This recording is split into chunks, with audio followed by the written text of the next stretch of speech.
आज के इस वीडियो में हम लोग रिजर्वेशन इन प्रमोशन की बात करेंगे, जिसमें हम लोग रिजर्वेशन इन प्रमोशन का क्या कॉन्स्टिट्यूशनल जर्नी रहा है उसको जानने की कोशिश करेंगे। सबसे पहले हम ये जानने की कोशिश करेंगे कि क्या रिजर्वेशन इन प्रमोशन देने की बात हमारे संविधान में की गई थी, क्या कोई अमेंडमेंट के थ्रू ये रिजर्वेशन इन प्रमोशन हमारे संविधान में जोड़ा गया, क्या सुप्रीम कोर्ट के इंपॉर्टेंट जुडिशियल डिसीजंस रहे हैं जिससे कि रिजर्वेशन इन प्रमोशन के रूल्स में चेंजेस लाए गए। ये सारी बातें हम लोग इस वीडियो में समझने की कोशिश करेंगे। तो जैसा आपको बता दें कि शुरू से ही संविधान में एक्सप्लिसिटली रिजर्वेशन इन प्रमोशन देने की बात कहीं पर नहीं की गई थी।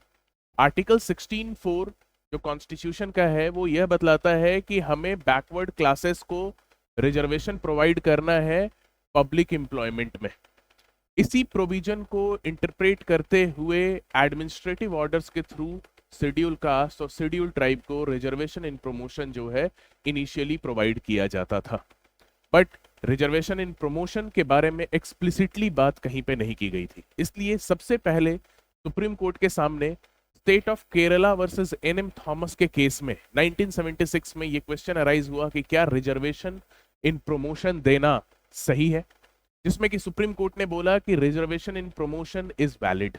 तो इस केस में सुप्रीम कोर्ट ने रिजर्वेशन इन प्रमोशन को सही ठहराया और बतलाया कि आर्टिकल 16(4) बैकवर्ड क्लासेस को रिजर्वेशन देने की बात करता है पब्लिक एम्प्लॉयमेंट में, और ये बस इनिशियल पब्लिक एम्प्लॉयमेंट तक ही लिमिटेड नहीं होगा, ये प्रमोशन पर भी एक्सटेंड करेगा। सुप्रीम कोर्ट ने बोला कि अगर हमें सब्सटैंटिव इक्वालिटी जो हमारा आर्टिकल 14 इन्विसाज करता है, अगर वो हमें अचीव करना है तो हमें रिजर्वेशन इन प्रमोशन भी शेड्यूल कास्ट और शेड्यूल ट्राइब जो कि काफी मार्जिनलाइज्ड कम्युनिटी रहे हैं काफी लंबे टाइम से, उन्हें प्रोवाइड करना जरूरी है ताकि वो भी एक्चुअल डिसीजन मेकिंग प्रोसेस में शामिल हो सके। रिजर्वेशन इन प्रमोशन को फिर से चैलेंज किया गया Indira Sawhney versus union of India case में, जिसमें कि ओवरऑल रिजर्वेशन से रिलेटेड बहुत सारे इंपॉर्टेंट क्वेश्चंस इश्यूज को सेटल डाउन किए गए थे। खैर, सारे रिजर्वेशन से रिलेटेड मुद्दों में हमें नहीं जाना है, अभी हम रिजर्वेशन इन प्रमोशन पे फोकस कर रहे हैं।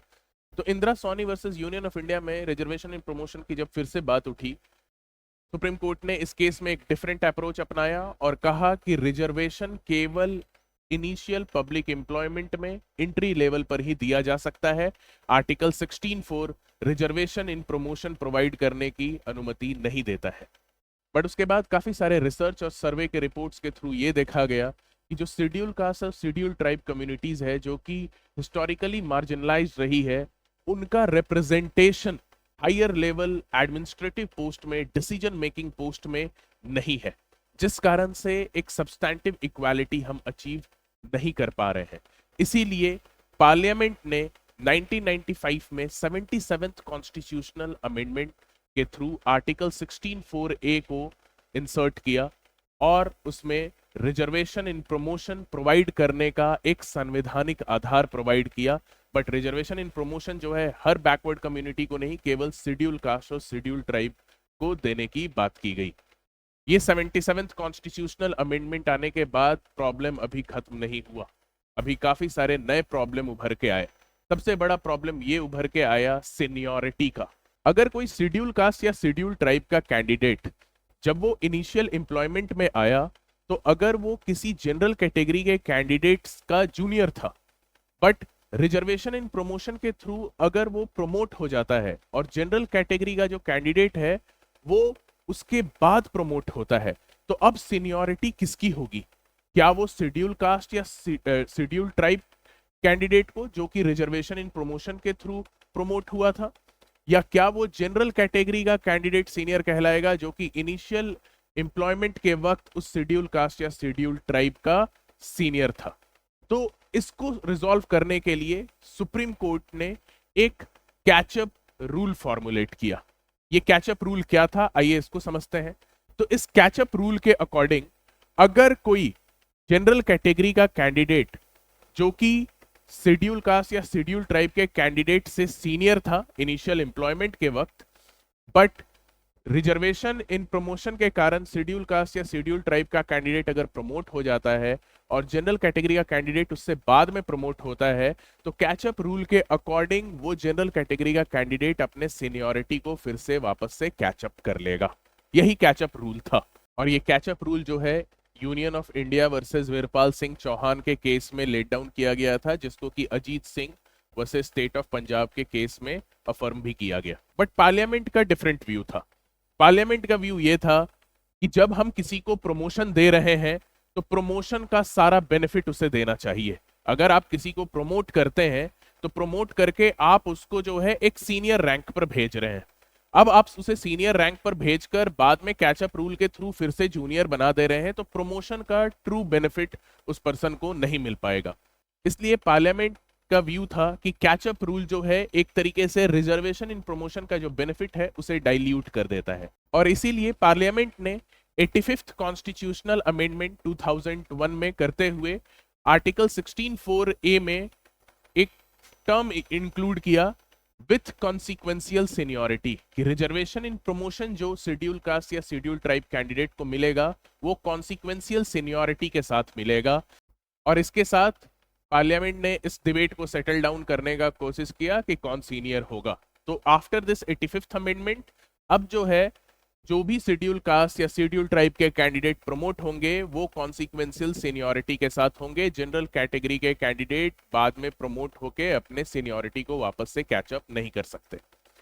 अब ये 77th constitutional amendment, 85th constitutional amendment और इसके अलावा कुछ और भी अमेंडमेंट थे जो आज के हमारे टॉपिक से रिलेवेंट नहीं है, इन सबको इकट्ठे चैलेंज किया गया M Nagaraj versus union of India 2005 के केस में। M Nagaraj versus union of India के केस में 77th constitutional amendment, 85th constitutional amendment, ये सारे अमेंडमेंट्स जो थे जो रिजर्वेशन इन प्रमोशन के कॉन्टेक्स्ट में आए थे, इन सब का कॉन्स्टिट्यूशनल वैलिडिटी को अपहेल्ड रखा गया। और सुप्रीम कोर्ट ने कहा कि क्योंकि शेड्यूल कास्ट और शेड्यूल ट्राइब का काफी इनएडिक्वेट रिप्रेजेंटेशन है हायर लेवल पोस्ट में, इसलिए ये सारे अमेंडमेंट्स जो हैं वैलिड हैं, क्योंकि हमें ट्रू सेंस में इक्वालिटी अचीव करना है, हमें एक सब्सटैंटिव इक्वालिटी अचीव करना है। एम नागराज के केस में सुप्रीम कोर्ट ने 3 कंडीशन इंपोज किया जो कि स्टेट को पूरा करना है प्रमोशन में रिजर्वेशन देने से पहले। पहला कि स्टेट को ये शो करना है कि पर्टिकुलर शेड्यूल कास्ट या शेड्यूल ट्राइब कम्युनिटी बैकवर्ड है, यानी उन्हें बैकवर्डनेस डेमोन्स्ट्रेट करना है। दूसरा, उन्हें ये बतलाना ये भी शो करना है कि शेड्यूल कास्ट या शेड्यूल ट्राइब कम्युनिटी जिन्हें वो प्रमोशन में रिजर्वेशन दे रहे हैं वो इनएडिक्वेटली रिप्रेजेंटेड है। और तीसरा कि रिजर्वेशन इन प्रमोशन से efficiency of administration adversely affected नहीं हो रहा है, मतलब किसी भी तरीके का इफिशियंसी ऑफ एडमिनिस्ट्रेशन के साथ कोई कॉम्प्रोमाइज नहीं हो रहा है। ये तीनों कंडीशन अगर पूरे होते हैं तभी प्रमोशन में रिजर्वेशन स्टेट दे सकती है। सुप्रीम कोर्ट ने तो इस केस में 3 कंडीशंस दे दिए, बट इन तीनों कंडीशन को पूरा करने में काफी डिफिकल्टी स्टेट को आने लगी। खास करके जो पहला कंडीशन था जिसमें कि सुप्रीम कोर्ट ने बोला था कि शेड्यूल कास्ट या शेड्यूल ट्राइब को प्रमोशन में रिजर्वेशन देने से पहले आपको उनका बैकवर्डनेस डेमोन्स्ट्रेट करना होगा। इस कंडीशन के साथ ये प्रॉब्लम था कि शेड्यूल कास्ट और शेड्यूल ट्राइब को तो हम ऑलरेडी बैकवर्ड मानते हैं, वो तो हिस्टोरिकली मार्जिनलाइज रहे हैं। कॉन्स्टिट्यूशन में ही आर्टिकल 341, 342 इसमें ऑलरेडी इनको बैकवर्ड माना गया है। शेड्यूल कास्ट और शेड्यूल ट्राइब को किस तरीके से बैकवर्ड डेमोन्स्ट्रेट फिर से करेगी, जबकि ये ऑलरेडी आपके कॉन्स्टिट्यूशन के अकॉर्डिंग ये बैकवर्ड क्लास माने गए हैं। तो इसीलिए फिर जर्नैल सिंह वर्सेस लक्ष्मी नारायण गुप्ता के केस में 2018 में सुप्रीम कोर्ट ने ये जो पहला कंडीशन था जो एम नागराज में लेट डाउन किया गया था कि उनका बैकवर्डनेस भी डेमोन्स्ट्रेट करना है स्टेट को, इस कंडीशन को जो है स्ट्रक डाउन कर दिया गया।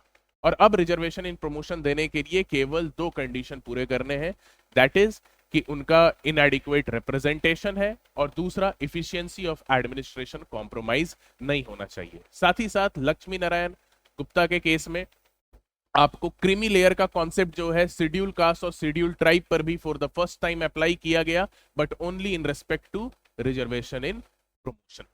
फिर Mukesh Kumar versus state of Uttarakhand के केस में सुप्रीम कोर्ट ने इस बात को क्लैरिफाई किया कि रिजर्वेशन इन प्रमोशन कोई फंडामेंटल राइट नहीं है जब तक कि स्टेट आपको प्रोवाइड ना कर दे। सुप्रीम कोर्ट ने यहां कंफर्म किया कि आर्टिकल 16(4)(a) जो है वो एक इनेबलिंग प्रोविजन है जो कि स्टेट को एम्पावर करता है कि वो प्रमोशन में रिजर्वेशन चाहे तो शेड्यूल कास्ट और शेड्यूल ट्राइब कम्युनिटी को दे सकती है।